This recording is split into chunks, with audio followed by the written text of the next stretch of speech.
6일 성경 생명의 삶 플러스 2023년 7월호 해설 부분을 요약해서 사용했습니다. 사도행전 11장 1절에서 18절까지, 다음은 사도행전 11장 19절에서 30절까지 같이 공부해 나가요. 나는 천지를 지으신 전능하신 하나님 아버지를 믿습니다. 그의 외아들 우리 주 예수 그리스도를 믿습니다. 그는 성령으로 잉태되사 동정녀 마리아에게서 나시고 본디오 빌라도에게 고난받으사 십자가에 못 박혀 죽으시고 장사된 지 사흘 만에 죽은 자 가운데서 다시 살아나셔서 하늘에 오르사 전능하신 하나님의 우편에 앉아 계시다가 거기에서부터 산자와 죽은 자를 심판하러 내려오실 것입니다. 나는 성령을 믿으며 거룩한 공교회와 성도가 서로 사귀는 것과 죄를 사하여 주시는 것과 몸이 다시 사는 것과 영원히 사는 것을 믿습니다. 아멘. 십계명. 나는 너희의 하나님 여호와이다. 첫 번째, 너는 나 외에 다른 신을 모시지 말아라. 두 번째, 너는 신상을 새기지 말아라. 위로 하늘에 있는 것이나 아래로 땅에 있는 것이나 땅 아래 물속에 있는 것이나 어떤 것이든 그 모양을 본떠서 우상을 만들지 말아라. 그 앞에 절하지도 말며 섬기지도 말아라. 내 하나님 나 여호와는 질투하는 하나님이다. 나를 미워하는 자에게는 그 죄를 갚되 3, 4대후까지 갚으리라. 하지만 나를 사랑하고 내가 내린 명령을 지키는 이들에게는 수천대에 이르기까지 그 후손에게 자비를 베풀리라. 세 번째, 너는 내 하나님의 이름인 여호와를 함부로 부르지 말아라. 나 여호와는 내 이름을 함부로 부르는 자들을 그냥 놔두지 않을 것이다. 네 번째, 안식일을 기억하여 거룩하게 지켜라. 엿새 동안은 힘써 일하고 일회째 되는 날은 내 하나님 나 여호와의 안식일이므로 너나 내 아들이나 내 남종이나 여종이나 내 집의 가축이나 내 집에 몸붙여 사는 나그네라 할지라도 절대로 일을 해서는 안 된다. 엿새 동안 나 여호와가 하늘과 땅과 바다와 그 안에 있는 모든 것을 지어내고 일회째 되는 날에는 쉬었기 때문이다. 그래서 나 여호와가 안식일을 즐거운 날로 삼고 거룩하게 하였다. 다섯 번째, 내 부모를 공경하여라. 그래야 내 하나님 나 여호와가 내게 준 땅에서 오래오래 살리라. 여섯 번째, 사람을 죽이지 말아라. 일곱 번째, 간음하지 말아라. 여덟 번째, 도둑질하지 말아라. 아홉 번째, 이웃 사람들에게 불리하도록 거짓 증언을 하지 말아라. 열 번째, 내 이웃의 재산을 탐내지 말아라. 내 이웃의 아내와 그의 남종이나 여종이나 소나 낙이나 할 것 없이 내 이웃의 재산은 어떤 것도 탐내지 말아라. 사도행전 11장 1절에서 18절까지 하나님 말씀. 1절. 유대에 있는 사도들과 형제들의 이방인들도 하나님의 말씀을 받았다 함을 들었더니 요약하면 이방인들도 말씀을 받았다. 두 번째, 베드로가 예루살렘에 올라갔을 때 할례자들이 비난하여 요약하며 할례를 주장하는 파의 비난. 3절, 이르되 내가 무할례자의 집에 들어가 함께 먹었다 하니 요약하면 무할례자와의 식사. 4절, 베드로가 그들에게 이 일을 차례로 설명하여 요약하면 고넬료 사건의 요약. 5절, 이르되 내가 욥바시에서 기도할 때 황홀한 중에 환상을 보니 큰 보자기 같은 그릇이 내 귀에 매어 하늘로부터 내려 내 앞에까지 드리어지거늘 요약하면 고넬료 사건의 요약. 6절, 이것을 주목하여 보니 땅에 네 발가진 것과 들짐승과 기는 것과 공중에 나는 것들이 보이더라. 요약하면 고넬료 사건의 요약. 7절, 또 들으니 소리 있어 내게 이르되 베드로야 일어나 잡아먹으라 하거늘 요약 고넬료 사건의 요약. 8절, 내가 이르되 주님 그럴 수 없나이다. 속되거나 깨끗하지 아니한 것은 결코 내 입에 들어간 일이 없나이다 하니 요약하면 고넬료 사건의 요약. 9절, 또 하늘로부터 두 번째 소리 있어 내게 이르되 하나님이 깨끗하게 하신 것을 내가 속되다고 하지 말라 하더라. 요약하면 고넬료 사건의 요약. 10절, 이런 일이 세 번 있은 후에 모든 것이 다시 하늘로 끌려 올라가더라. 요약하면 고넬료 사건의 요약. 11절, 마침 세 사람이 내가 유숙한 집 앞에 서 있으니 가이사랴에서 내게로 보낸 사람이라. 요약하면 고넬료 사건의 요약. 12절, 성령이 내게 명하사 아무 의심 말고 함께 가라 하시매 이 여섯 형제도 나와 함께 가서 그 사람의 집에 들어가니 요약하면 고넬료 사건의 요약.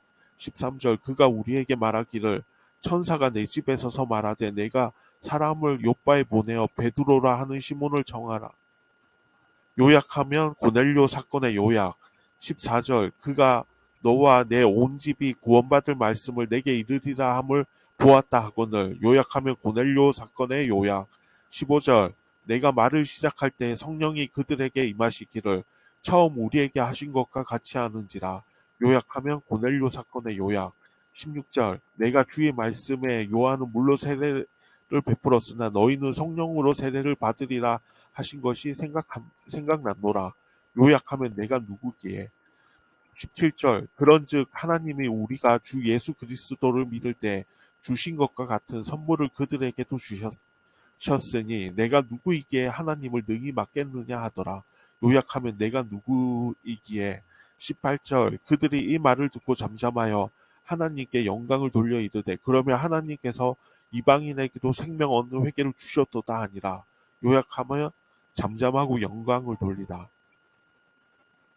하나님의 마음 인정하기. 하나님은 욥바에 있었던 베드로에게 환상을 보여주시고 가이사랴에 있었던 고넬료에게는 천사를 보내주셔서 이 두 사람이 서로 만나게 하셨고 베드로를 통해 고넬료와 그 집안 사람들에게 세례를 주었습니다. 욥바에서 본 환상을 설명하다 사마리아에 복음이 전해지는 것까지도 용납했던 유대인 교회가 이번에는 강하게 반발했습니다. 베드로에게서는 예수님과 거의 다를 바 없는 영적 능력이 나타났기 때문에 예루살렘 교회 내에서 베드로의 권위는 그야말로 절대적이었습니다. 그런 베드로가 고넬료의 집에 들어가 세례를 베풀었다는 소식은 유대인 그리스도인들이 도무지 받아들일 수 없을 정도로 충격이었습니다.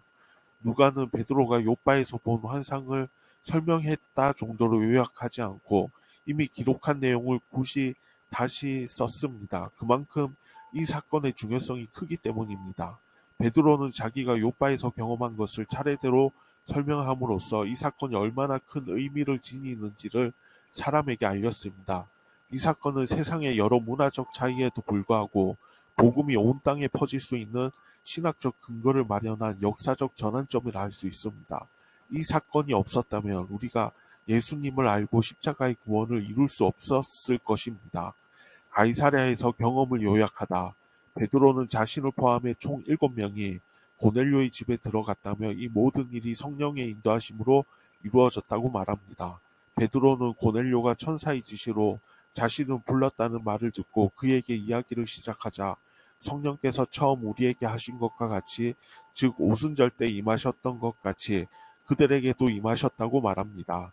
즉 베드로도 고넬료가 성령을 받고 그리스도인이 되리라고는 기대하지 않았으나 성령께서 주권적으로 그들에게 임하셨다는 말입니다. 베드로는 이미 성령으로 세례를 받은 사람에게 물 세례를 금한다는 것은 이치에 맞지 않기에 그들에게 세례를 주었다고 합니다. 즉 자기가 아니라 성령께서 주도한 일이라고 말입니다. 그 정도로 이방인이 성령을 받고 구원을 받았다는 사실은 그들에게 충격이었습니다. 그러나 그들이 거부하고 싶은 현실 앞에서도 하나님의 뜻이 드러나자 그것을 인정하고 순종하고 있음에 주목해야 합니다. 그래서 고넬료에게 천사를 보는 기적을 허락하시고 주저하는 베드로를 이끄셔서 한자리에 앉히시며 이방인이 성령 받는 모습을 보게 하셨습니다. 이것이 바로 주님의 마음입니다. 복음은 하나님의 모든 사람에게 차별 없이 주신 것입니다. 하나님의 주권적 역사를 우리의 좁은 시야로 제한하지 말고 그대로 받아들이며 영광 돌려야 합니다. 성령의 감동으로 깨닫는 복음, 전통과 간섭으로 오해받는 복음. 베드로는 고넬료의 집에 들어가 초대받아 그곳에서 복음을 전하고 이방인들에게 세례를 베푼 일로 인해 할례자들에게 비난받았습니다. 할례자들은 이미 예수님을 믿고 있는 성도들이었습니다. 그러나 그들은 아직 유대의 전통적 사고방식에서 벗어나지 못하여 이방인들을 부정하다 여기며 이방인의 집에서 함께 교제하는 것을 죄라고 간주했습니다. 그들은 태어날 때부터 철저하게 유대교의 율법을 교육받았고 율법을 따라 살아왔습니다. 그러므로 유대교 전통적 사고방식에서 벗어나는 것은 쉽지 않았을 것입니다. 이는 베드로의 경우도 마찬가지였습니다. 베드로는 이방인은 구원의 대상이라고 생각하지 못하고 있다가 고넬료와의 만남을 통해 비로소 이방인을 향한 하나님의 구원 계획을 깨닫게 되었습니다.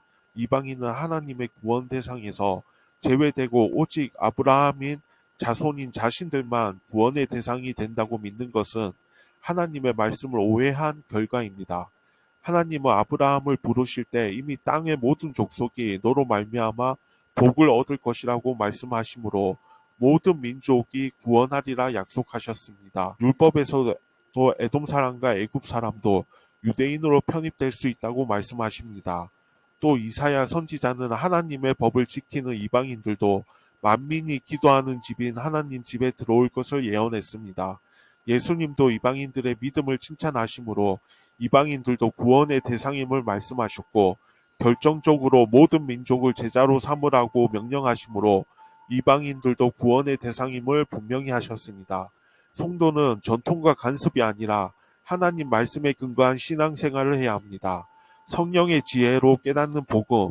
베드로는 고넬료와 함께했던 사람들에게 말씀을 전할 때 성령이 임하심을 보고 이방인에 대한 유대인의 편견에서 벗어났습니다.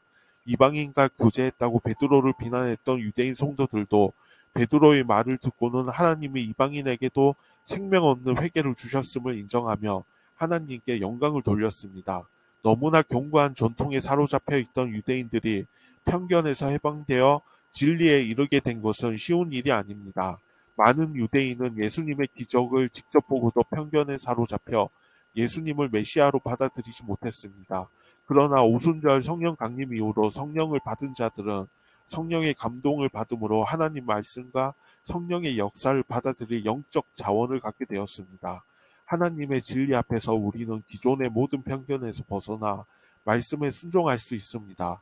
복음과 진리는 인간의 지혜와 능력으로 받아들일 수 없는 신비로운 것으로 오직 성령 감동을 받는 자만이 바르게 이해합니다. 그러므로 성도는 오직 성령의 감동으로 기록된 하나님의 말씀을 성령의 능력에 의지하여 믿고 지켜 행하며 많은 사람에게 복음을 전하는 사명을 감당해야 합니다. 복음의 본질과 비본질. 가이사랴에서 일어난 이방인 회심 사건에서 베드로는 핵심 역할을 했습니다. 그가 예루살렘으로 돌아오자 할례자들은 베드로를 비난했습니다. 그들은 베드로가 이방인들에게 복음을 전했다는 것을 문제 삼기보다 무할례자의 집에 들어가 함께 식사 교제를 했다는 것을 비난했습니다. 그들은 예수님을 믿는 그리스도였지만 여전히 전통과 의식이라는 비본질을 중요하게 여겼던 것입니다. 우리는 비본질을 고수하느라 영혼을 잃어버리는 우를 범하지 말아야 합니다.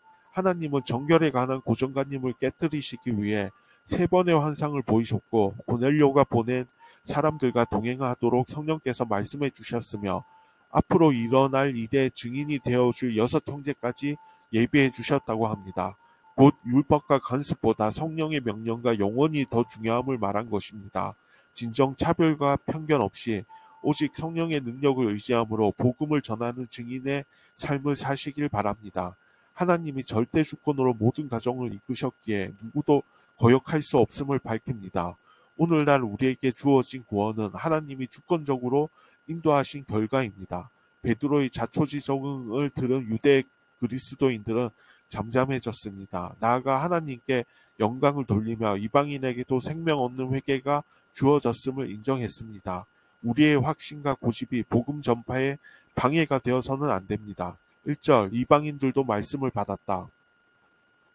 이방인들도 하나님의 말씀을 받았다. 이것은 세례로 완성되는 회심의 전 과정을 가리킨다. 2절 할례를 주장하는 파의 비난. 예루살렘 교회 내에는 이방인의 구원에 대해 의구심을 품은 자들이 있었다. 그들은 할례자들이었다. 3절 무할례자와 식사. 표면적으로 할례를 주장하는 파가 문제 삼은 것은 베드로가 무할례자의 집에 들어가 식사를 했다는 것이다. 부정한 곳에서 부정한 그릇에 담긴 부정한 음식을 먹은 것은 할례를 주장하는 자들의 견해에 따르면 율법을 어긴 것이다. 4절에서 15절 고넬료 사건의 요약. 고넬료 사건이야말로 사도행전 나머지 이야기의 향방을 결정하는 분수령이다. 먼저 베드로는 고넬료의 사절단을 따라갈 때 그와 6 형제를 데리고 갔다. 베드로까지 7 유대인이 이방인들의 구원 자격을 목격한 것이다.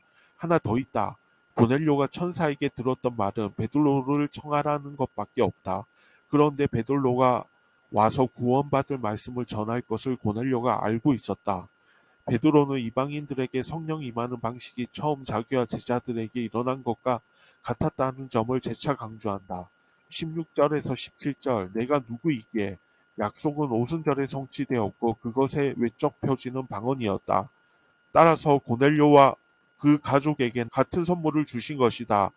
이방인들이 주 예수 그리스도를 믿었다는 사실은 분명하다. 18절 잠잠하고 영광을 돌리다. 하나님이 하신 놀라운 일 앞에 사람이 보일 수 있는 반응은 하나님께 영광을 돌리는 것이다.